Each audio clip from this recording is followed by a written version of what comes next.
Bonjour Mike. Bonjour Maître Jérôme. Et bien, au Koutani Lissousou, vraiment, émission où Ndengeza Boena a signalé Bateau. D'abord, on a salué Batunyo Sobalandarabiso et puis émission avant au Banda, nous avons déjà pardon pour la Bateau émission où il blessé Bango. Et merci pour la Batunyo Sobago se retrouver na droit de réponse aux deux Européens. Un certain Daniel Safou, Oyo Aotaki Komanke, Bana Poto, et puis en particulier le président national Yapareko, M. Honoré Ngwana. Alors, vraiment, Nalingi au répondre hier d'abord Daniel Safou Azanani avant de démarrer une émission. Ok, merci Maître Jérôme, on peut signer la parole. Vraiment, personnellement, nous avons s'adresser dans la diaspora congolaise au bas dans le niveau de France, Belgique, UK. Et là, comme on a une assiette à la bino, ceux qui veulent battre le coup, Daniel Zode de Safou a eu courage, comme c'est la toute première fois, en Yatama colonel en Europe, il y a manqué la diaspora, mobimba ba respecter na ba niveau wana, c'est parce que bino moko ne mbozo pesa bango ba assez wana. Tokotali sabino lolenge ni bozo pesa bango ba assez ba katina Europe pour manquer bino ba respect. Yango wana nazo senga vraiment na résistance ya France, ya Belgique, na UK, bo s'organiser pe bo comme discipliné.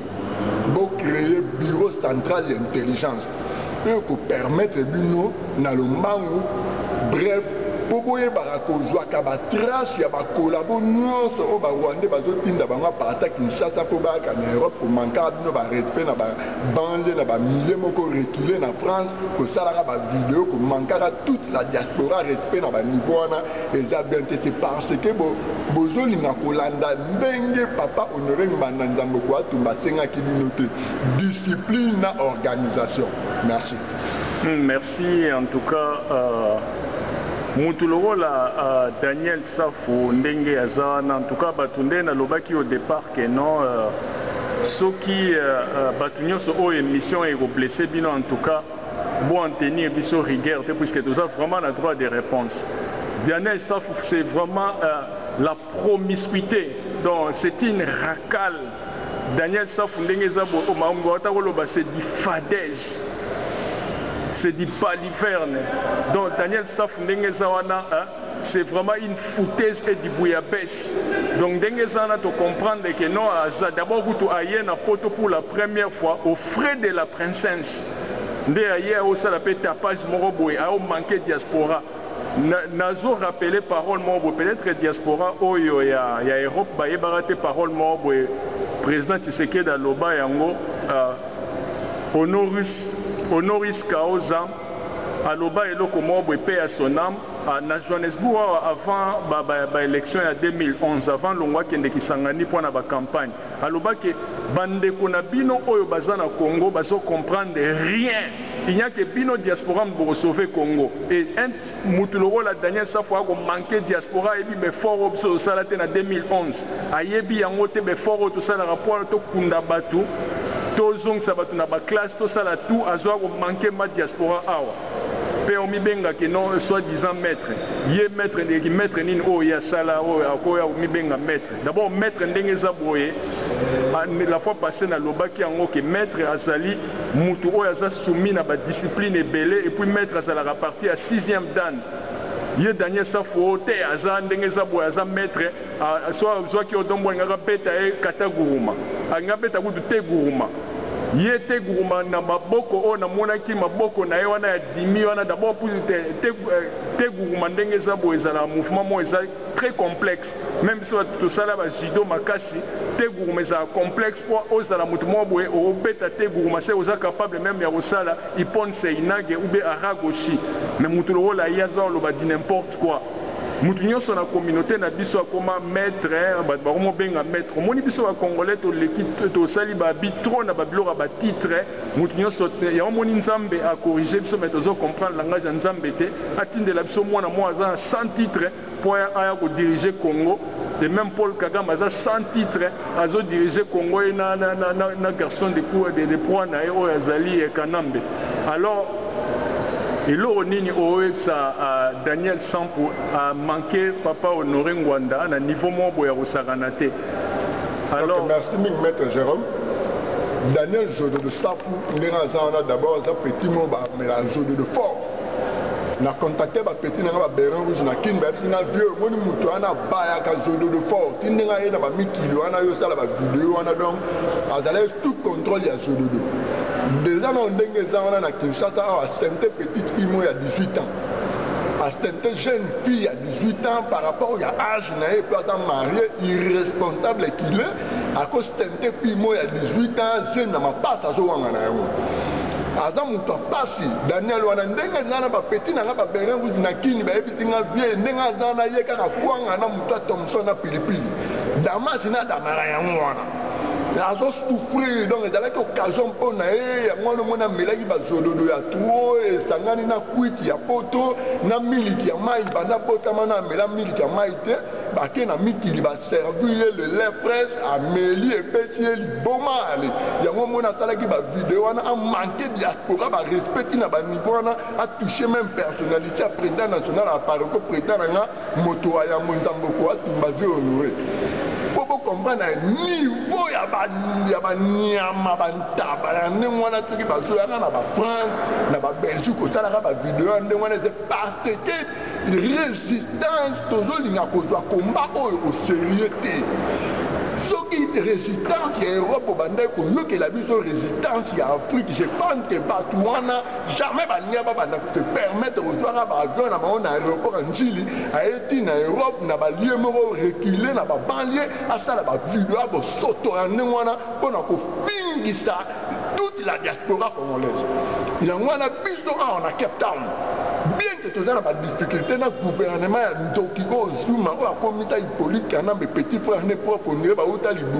il y a Christophe Kanambena, maman Marceline, Rwandaise dans les États-Unis, comme petit frère propre, bien qu'à coincer, tout fait, créer des méthodes, tout peut souffrir, mais tout s'organiser à un niveau à Cape Town en Afrique, tu as un bureau central d'intelligence et fonctionnera 24 heures sur 24.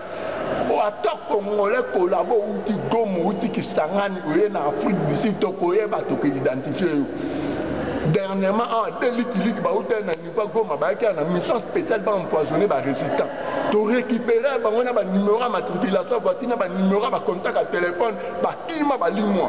Dernièrement ba outil tindi na biso lik ma outil na katanga yo sala ba campagne na surveillance ni Somalie Moïse Katumbi na Cape Town. To récupérer to identifier même na ba lié ba milliers ba ndo sala ba réunion na ba wana sans rien to ko participer na réunion à fouto $8 tellement congolais so pas bout la protéger même pas personnalité n'est pas l'année belé pour $8 $8 américains ba to tona na ba meeting wana ba to peta na ba mako donc to timbeli to tie musapina lusu akimi. Comment biso en Afrique, on a Cape Town toujours pour quand même pour s'organiser malgré les difficultés financières toujours en Europe. Mais bino batu besoin en Europe, bino batu besoin en Europe, résistance en Europe. Pour s'organiser, papa on aurait demandé le bill simplement que pour soukoler l'homme, mais 5 000 sapés soukoler l'homme. Alors on y a l'idée biso to tia il faut biso beto dans la organiser le colaïer. Il faut dans la discipliner le colaïer. Pour organiser, pour créer un bureau central d'intelligence. On a beau si ça va n'avoir on a poto pour manquer toute la diaspora respect le coup là-bas Daniel Zododo Safu. Merci. Merci Scott Okota na sujet moins profond Daniel Safu ndengeza d'abord Safu eza fruit mo boye oyo soki moto eleki makasi elembaka yango moko soki pe botango na mai yale elembi kutu bodissoudre yango mais ce qui s'est passé ba image wana oyo asalaki na faux journaliste wana journaliste mo atie bazazu na mutu journaliste wana pe aza kosekaka en pleine émission zo sentir vraiment que non ndenge eza boye éthique na déontologie professionnelle aza nango pete je ne pense pas que wana aza journaliste aza ramassi d'abord kutu kombo na ye batie wana soki riche tempête bino kosi bomona tempête nini oyo ezalaka riche tempête ndenge za boye ravagera qui veut dire que non soki azala un esprit ya otia kombo ya tempête wana il fallait za la mutu mobo ayebi que soki mutu nyonso ayebi ka oleka na mission na e c'est que vraiment il faut lia otonda puisque ko pupola ona niveau ba question au saranate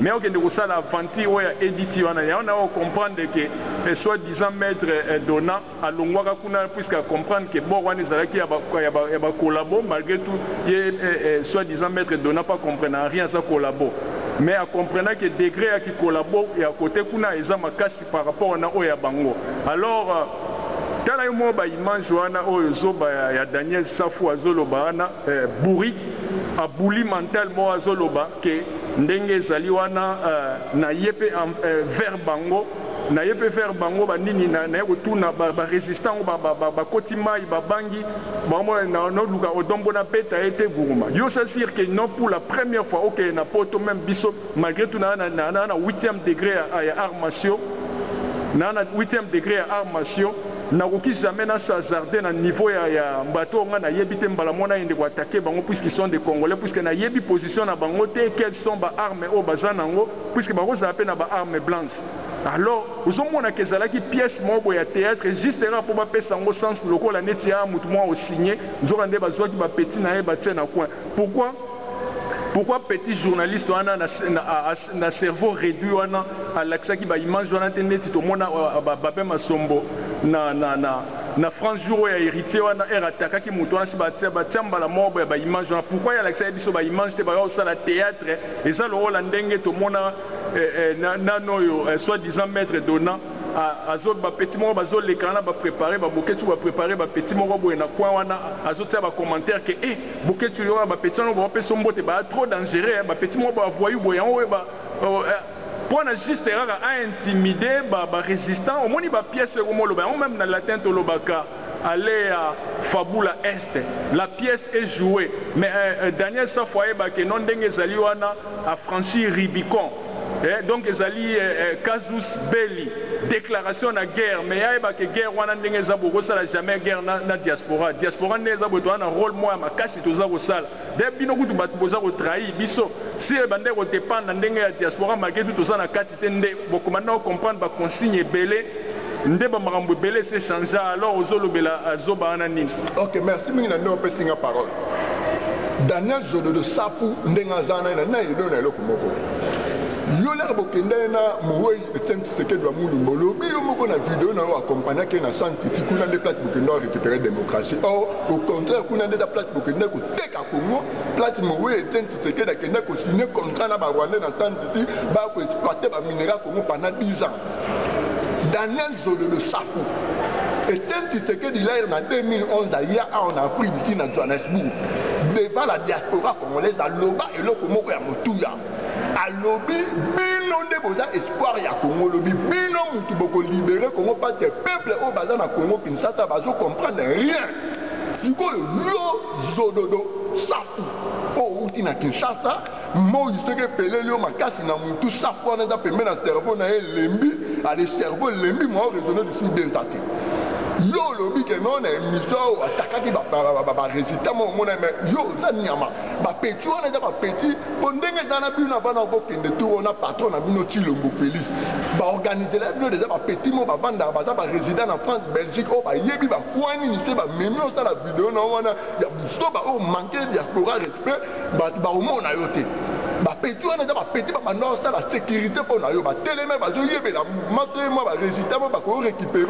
mbutu nde ba petro na bazala wana otali mo photo mo be journaliste pas filmer ngote oye o uti ko intimider ba na uti ko attaquer ba mani o attaquer ba nani déjà ba petit bazala wana pour na otala sécurité na yo et puis yo Daniel Zododo Safu naza ko s'adresser na pas de guerre o yo déclencher o to libérer Congo yo to ko tu so bwa na ni chez na mutu ndenge empereur Chaka bande ko sala na empire Joulou à l'époque les rajo réuni na mboko Afrique du Sud yo olobini yo lobi que non voilà ndenge zaona d'ailleurs odombo azara mayele te asa zoba oko lo ba titre yo no yo da licencié na philosophie au niveau mo na papa honoré mananda mboko atumba Daniel Zododo Safu omoni lelo na Congo wana bobeta à l'histoire, tu as titre académique.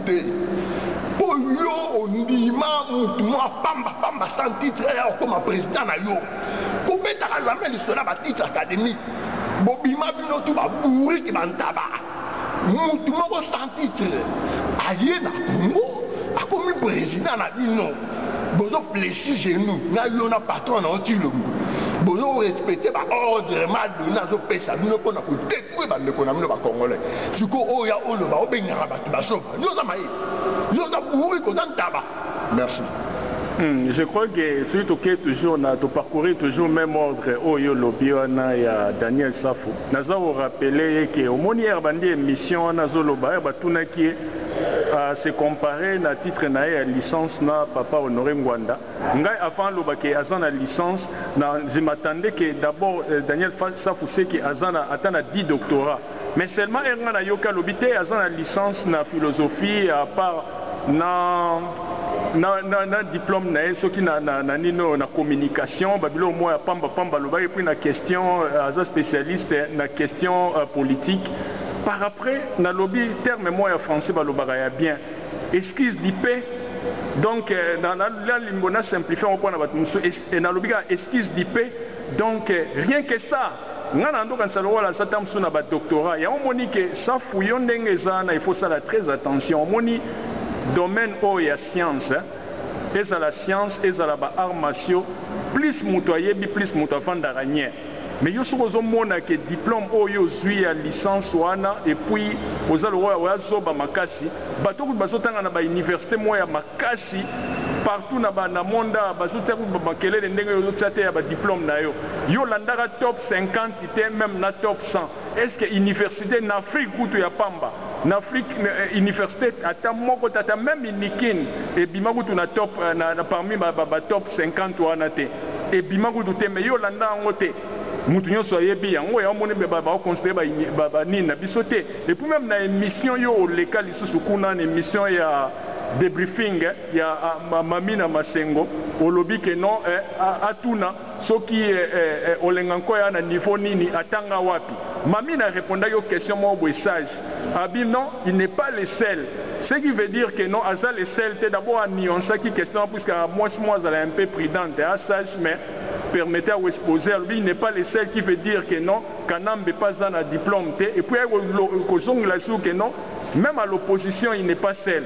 Même dans l'opposition il n'est pas seul. Qui veut dire que non, l'opposition n'est pas lombo yo soutenara à peine un diplôme té. Comme teni batum soupe ba na ba diplôme té. Au leki sousoye sous na poto au dombo atanga wapi ana diplôme té bato bazo soutenir papa Ngwanda ba maele té. Est-ce que yo vraiment au na niveau au koko kana ba keba ngandenge zabo enazana nenga koloba bablo ngai te puisque so ngai ti okoma ngai ba kolia yo mais ça bien te mais ngana za un abler te mais jour ezali na kosenga ga soki ba koto so za la vivant que okolia mate RPS zo za la libérer na kosenga to le kanayo débat télévisé boé na Congo comme ça ba juger d'abord niveau ya français to kokende na latin to kende na français au senti yo mo grandiloquence et loquence ya ba il y a des lycéens de Samouza, ba Plim les jeunes, ba Hortensius, ba tuana nyoso. Zoba moro oya osagane la batu oya bourrique. Mais un idiot intellectuel oya osagane la batu. Niveau nin oyo zana ba professeur ou bazo comprendre rien. Même au dombo oyo osagane à l'équio puisqu'ils zo comprendre que pays sous occupation. Oh nano Jean nano le président de National Mati des gens en colère avec ça na 8e degré à nino na beta yo mais malheureusement na moyen zoyo ezate on a lobai vraiment boss kize biso émission et ça les mis à niveau mo un peu tendu tous a trop énervé à mutu mo pamba au sakane la diaspora et en particulier président Honoré Ngwanda. Alors il y aura un adage Mike souffrait un peu, un adage 35e président il y a États-Unis à l'Oba, John Kennedy. John Kennedy qui les grandes, à l'Oba Nino, la grande la grande révolution dans l'histoire de l'homme, la grande révolution dans l'histoire de l'homme passé présente Fiti et la révolution de ceux qui sont résolus d'être libres. N'êtes-ce pas comprendre de quintessence il y a John Kennedy et loko aloba wana. Mais bio sikoyo ozali mutu mo boza résolu à la liberté. Mais c'est tout à fait normal o ignorer que pays sous occupation et o lobate.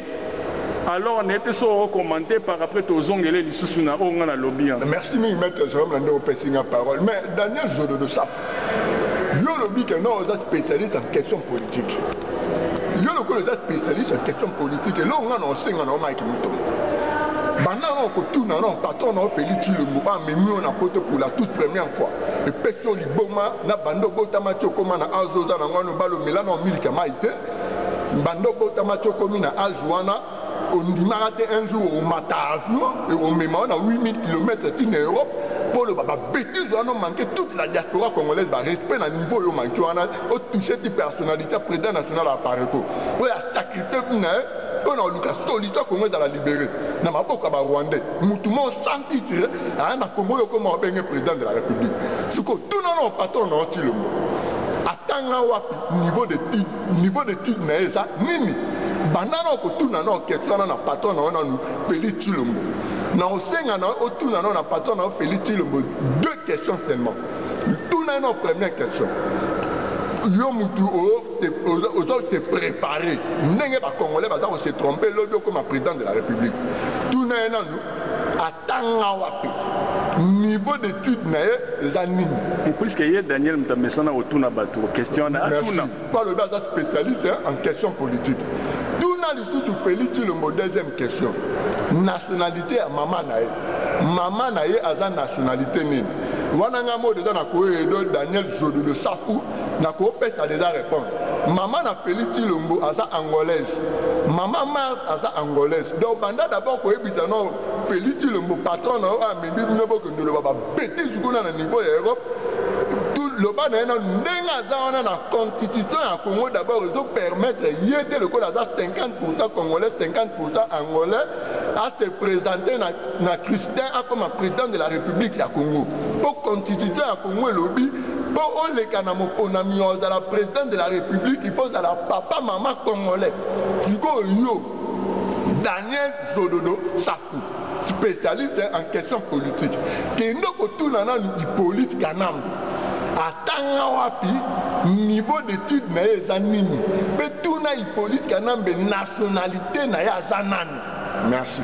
Merci, je crois que Mike Mutombo a memi va apporter lumière moi batinyoso bo Rolanda biso et loko les andenyanande si sera en Oloba puisqu'il en est ainsi comme il en est ainsi. Alors, il y a dit ça, Félix a qualifié comme présidence, il a respecté l'esprit, il y a lettre, il a respecté l'esprit, il y a la constitution, la lettre, c'est ça, donc, il a clôturé, après il y a le sala latin, Doura c'est l'ex Doura. Donc la loi est dire, mais c'est la loi, c'est comme ça qu'il faut utiliser, tout appliquer la loi na rigueur na onyoso pour que tout sauver Congo. Alors tous les Congolais, où il y a 50%, basant la droite pour la candidature à la présidence. Merci. Et puis, et là, on a aidé Safo, parce que Safo s'est comparé trop à Papa Ngwanda. Il y a un lobby que Papa Ngwanda, d'ailleurs, a fait même mémoire. Titre ya mémoire ya Papa Ngwanda Sala puisque moi na campus kuna batiaka toujours banino mémoire ya kalakala wana certainement kendaki à chaque faculté akendaki amoni yango aye koloba et ersiko ya koloba oya ye Dieu merci a révélé oya ye alobi ya ye zali nini ye a commis sur question à sali sur crise ya identité africaine. Vous comprenez, crise de l'identité africaine ou bien crise de l'identité en Afrique. Au moins, alors moi ça m'étonne, Mike, ceux qui osent commenter sur ça, puisque je crois que même Bato Rolanda Bisso va comprendre niveau nini Oyazazoba, mais il se prétend être intellectuel. Il y a un moment que Ndenge Balobara que non. azali procès qui était avant au Lobango un ignorant crassier mutaza se faire passer pour un savant mais azane zoba yango ezalwa Daniel Safo na bisa yo moni biso baninga na biso au moins na diaspora tout ça na baninga na biso ba Camerounais ba Ivoirien ba master nanga ba Ivoirien lelo ba kuma mona licence et comme niveau mo ya muke na Côte d'Ivoire même na niveau ya Cameroun il va être même à Kevin, il malgré tout à déplacer dans la politique internationale comme aux États-Unis. Il va être PhD. Mais Daniel Safo, même pas na DES, même pas DEA. Mais aux autres, je me souviens à l'université, pour ceux qui étaient dans le Lobani, jour mort, on peut ça parole, pour ceux qui étaient à Lobani, ils ont chargé des cours mort, pour ceux qui étaient, il fallait appeler ça cours, chargé des cours, wana azo traîner un peu dans la salle. Parce qu'il était à côté de la salle, il y a qui était.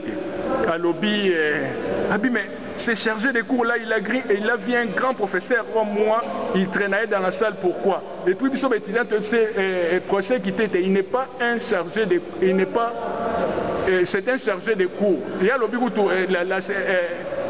alors il y a un procès qui était à lobby, l'assistant là, ma vie, mais il a traîné, il a vu un grand professeur comme moi, mais il a traîné dans la salle.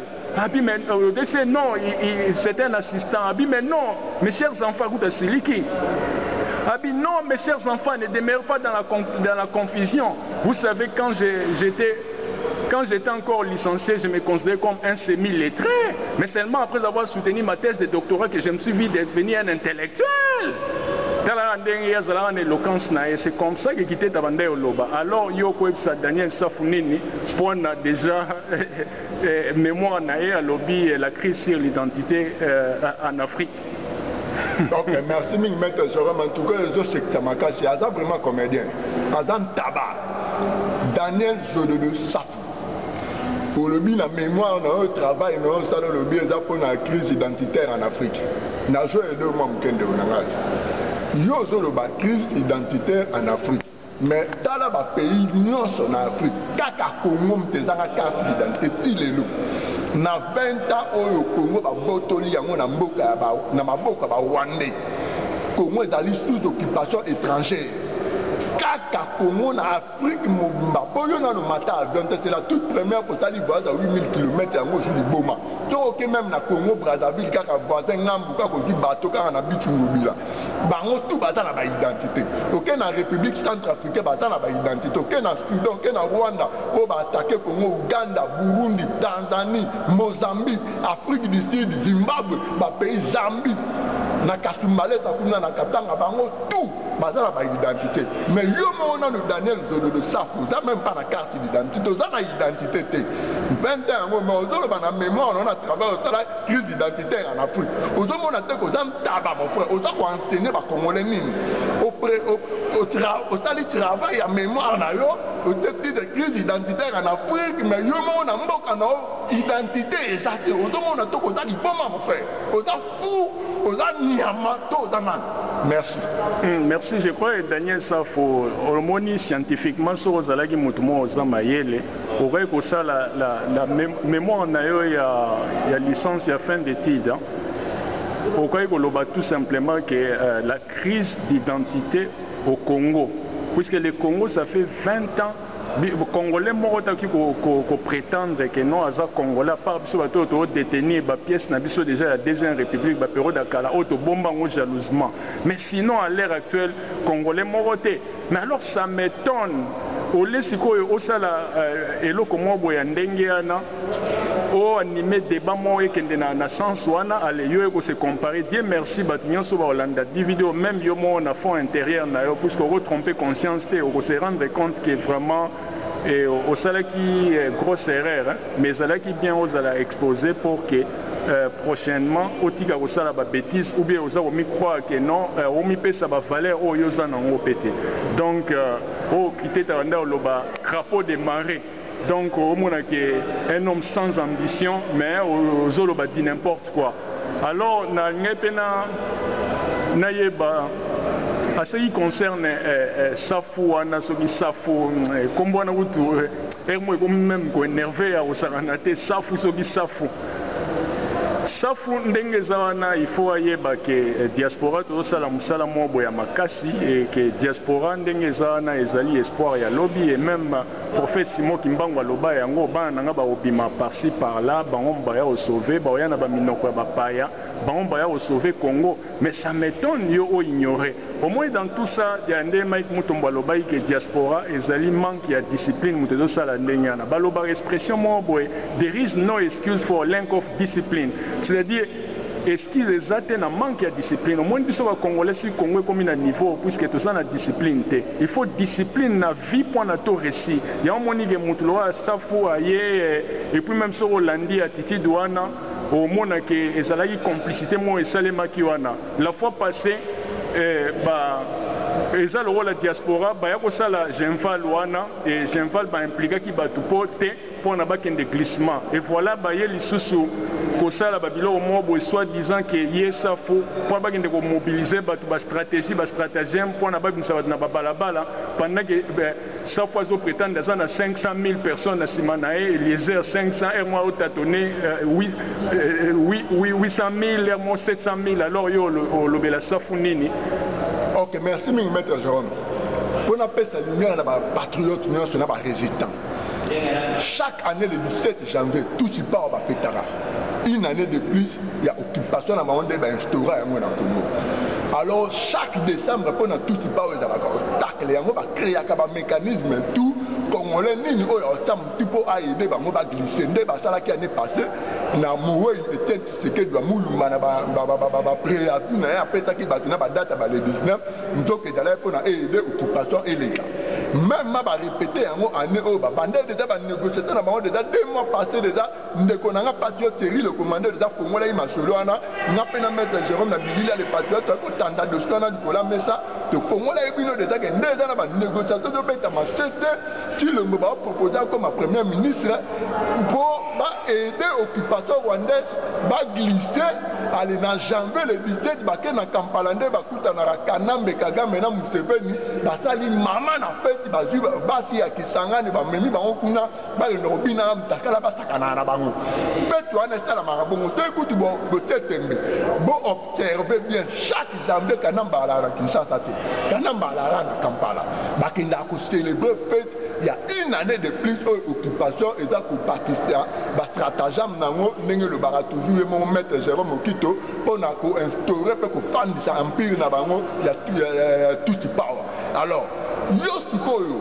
Daniel Zododo Safu yo omoni ndenge eza na mon frère yebaka yango oyo bino bozo contribuer pour na kopesa force na ba Rwandais tôt ou tard beaucoup futa yango mon frère bino mutu bozo pesa ba Rwandais force bino mutu ba Rwandais ba patami na sima na bino allez ba bino boleki liboso bolobaka ba bêtise oyo boza koloba wana mpona kodistraire bato oyo baza concentré mpona basikola mboka wana Kongo nani dona soi-disant dona na boketu nani Nicaragua boketu na grata na eso basali video ndeka maître Jérôme a tout expliqué à dona zolo ba oh mais boketu yeba na ba pétrole ba pétrole mbote ba pétrole ba trop dangereux botala bino ba mise en scène baza au monter croyant que ba ko intimider résistance or babiloko wana bazotala biso toza koétudie yango toza koanalyse toza comprendre game nini bazobetana mpo baluka toujours basauve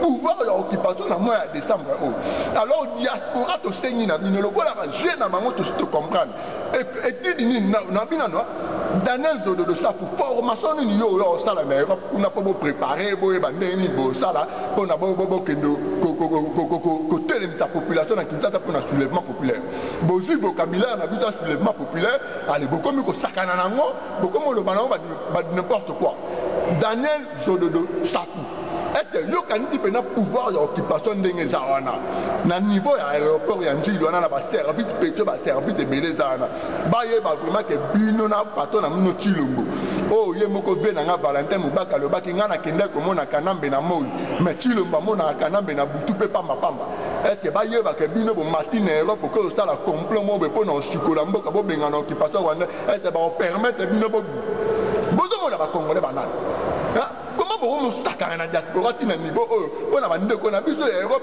basé la discipline de basé s'organiser de papa on aurait un ndamboko atumba astenga qui n'a pas patriote résistant nous tous s'organiser tout comme discipliné bon à tous ceux qui s'arrabattent à modèle au bam tabac au soit outil qui s'attaque à ça la bêtise n'a pas parlé n'a pas miné mon retiré à le baba n'importe quoi. Merci. Merci, je crois que Bino Nyos Boyo qui t'ont cité déjà et puis ces derniers temps dans la conclusion est que ces derniers temps sur Bolandi mbongo mobo ya makasi ba débloquer pour que batu ba critiquer papa Ngwanda bolanda bibno mobo tala ba critiquer puis c'est bazo mona papa Ngwanda mutaza obstacle pour na ba geo bazo nga basala après glissement yeba mambo bela dénonçaka batu ba yebaka ya moni ba futi batu ba mbongo na niveau mobo ya kosakana te pour na batu ba manquer papa Ngwanda basala di n'importe quoi au mona même ata wana te muto aza na santé mobo ya mabe très médiocre na Congo wana soki Saint Thomas ye pas critiquer papa Ngwanda ozui oyo katange wana na nino oyo azala katange oyo soki l'autre là c'est qui nano yo l'autre là c'est qui oyo Londres wana oyo Albert Mukenda ozui omoni la même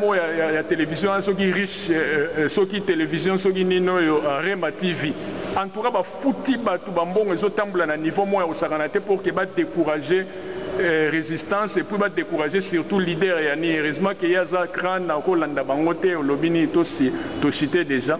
Ok, merci maître Jérôme. Au moment il faut expliquer non ba collabo au bazo constituer force ya ba occupant étranger au ba botoli Congo lelo ba commis ba milliardaire du Congo na bino ba Peliti le mona ba Daniel de Stafou parmi kana mais ba milliardaire Museveni milliardaire nano dernièrement ba utiko visiter à salle élection na makang na moka atikali président empereur tipo Paul Kagame nano Obem Minako ako visiter dernièrement na Kigali na bangwana ba peuple de ba ko féliciter ba to na ba komba milliardaire du Congo na bino ba Daniel Zododo Stafou on a ba rôle au bozali continuer ko constituer force ya ba paya o ba to détruire bande ko na ba congolais bande ko na ngai le moni na minute on est tous abu bino moko pour comprendre pourquoi ba on nyonso ba to ba banga na papa on venga bananda mkwatu vous comprenez vous réfléchir ba bamba toujours li banga na manga o était là tout le monde a média na nyonso ba leti ba mbongo na Peliti Lombo surtout yende na minute pena donc